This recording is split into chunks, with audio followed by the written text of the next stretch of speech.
So if you're watching this video, I hope you've already given the homework a good, 10, 15 minutes worth of frustration before giving up and watching. So if you're here, hopefully you've done that. If not, I definitely recommend doing that because watching me is only going to help so much.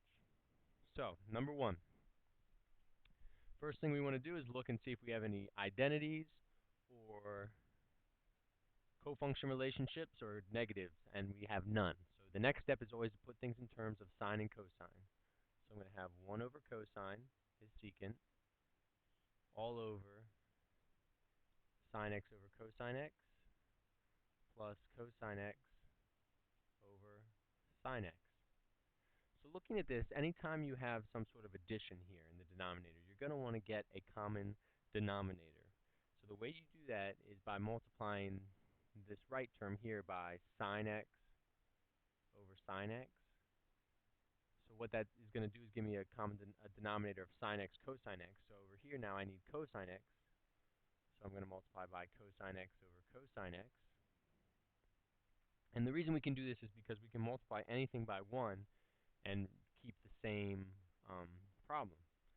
So again, don't lose this 1 over cosine x in the numerator, even though we're working in the denominator. So now we get sine squared x over sine x cosine x plus cosine squared x over sine x cosine x. Now we see we have a common denominator here, so we can put this over just one of the denominators rather than having them as two separate terms. So I get sine squared x plus cosine squared x. As soon as you see that, you should be pretty happy because we know that it equals 1. So again, I like to keep the entire problem together rather than just working with one part and then adding the other, because lots of times I forget to add it on at the end. So 1 over cosine x over now 1 over sine x cosine x. When we have a complex fraction, we multiply by the reciprocal of the denominator. So sine x cosine x over 1, sine x cosine x over 1. This here in the denominator is going to cancel, so we're left with this. And I can rewrite that. Sine x cosine x over cosine x. These cosines cancel, and we get sine of x, which is our final answer.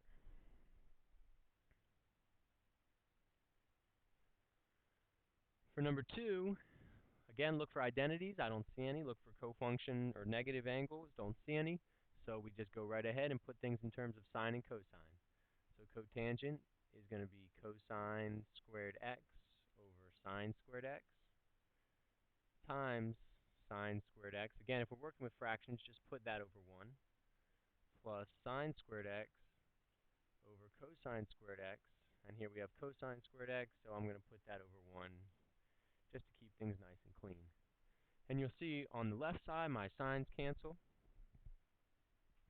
On the right side my cosines cancel, so I'm left with just cosine squared x plus sine squared x. We get all excited because we know this is just 1.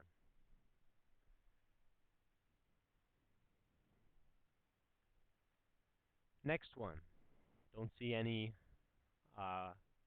identities, no negative angles, nothing like that.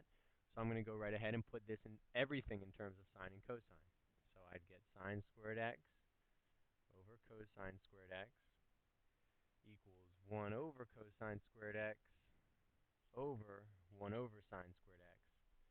At this point, I should be getting pretty repetitive. We multiply by the reciprocal of the denominator. It's very common. My denominator cancels. So I'm left with, I'm sorry, this should have been a minus sign, not a, equals.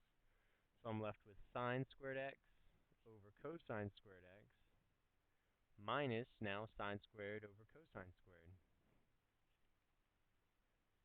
We subtract those two things, and we end up with 0.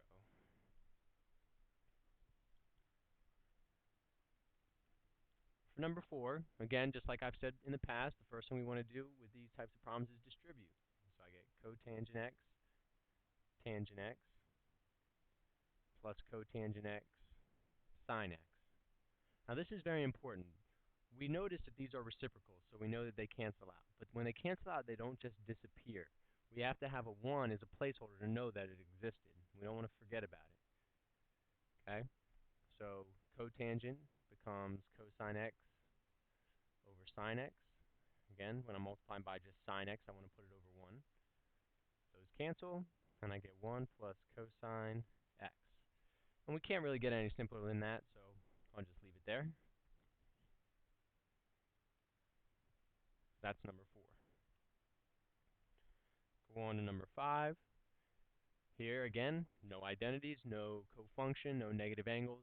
So go right ahead, put things in terms of sine and cosine. So I already have cosine x.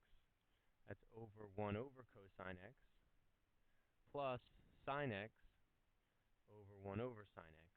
Here I have two separate sets of complex fractions, so I'm going to multiply both by the reciprocal of their denominators.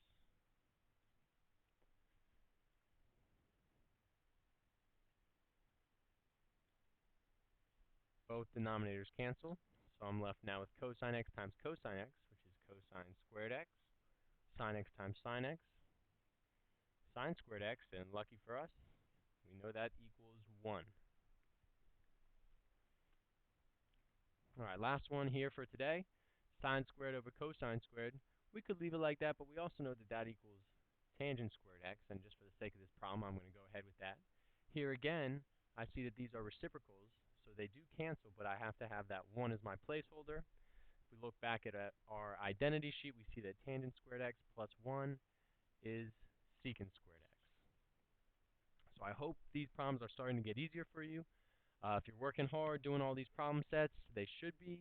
If not, feel free to come and see me for extra help. Good luck with this assignment. Good luck studying for your competency quiz.